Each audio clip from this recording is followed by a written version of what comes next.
আসসালামু আলাইকুম আরহামাতুল্লাহ বারাকাতু।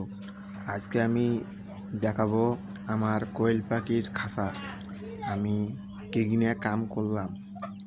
আমি আজকে কোয়েল পাখির খাঁচা দেখাবো আমি কি নিয়ে কাম করলাম।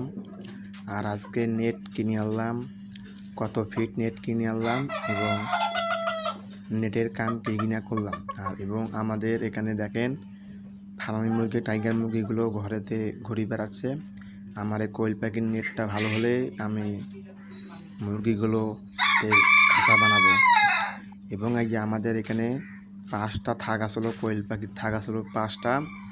তা 5টা থাক বানার পর মানে যে ওজন হয়েছিল তা ওই দেখিয়ে 2টা উপরের 2টা থাক কাটি দিয়েছি। একটা করেন যে একটা খাঁচাতে হবে 3টা থাক আর একটা খাঁচাতে হবে 5টা থাক, 2টা থাক, এই দিয়ে মোটে 5টা থাক। তা আমি কমপ্লিট করে ঘরে নিয়ে গিয়ে পরের প্রথম বেলা 3টা বসে দেবো, তারপরে ওপরে বসে দেবো আবার 2টা, তাহলে আমার 5 থাক হয়ে গেল।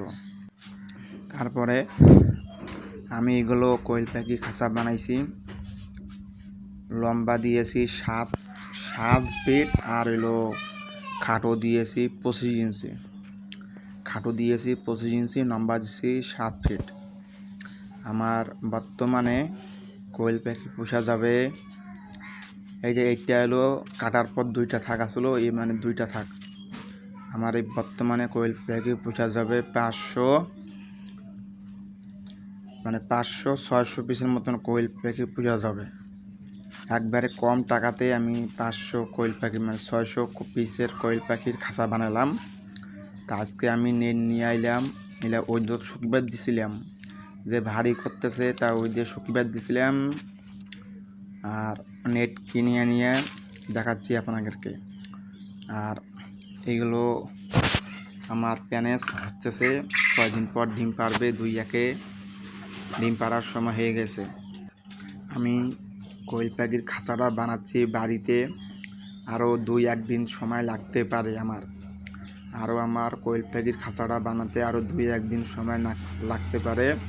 আপনারা যদি ফুল ভিডিওর মনে করেন যে আমার এই 600 পিস কোয়েল পাখির খাঁচাটা মনে করেন যে কয় টাকা খরচ করলো ফুল, আমি কমপ্লিট করার পর আপনাদেরকে ভিডিও দেবো 2-1টা, আপনারা নিয়ে বুঝবেন। আর আমি নেট কিনে আনছিলাম, আনার পর কাটাকাটি করছি। আজকে এগিনে কাম করা আছে আর আমি হাতে আসিয়ে কাম করব। এখানে প্রথম বেলা আমি কাম করব 3টা থাক, 3টা আছে, ওইটার আমি নেট নাগাচ্ছি। 4 মেঘ দিয়ে নেট নাগাবো।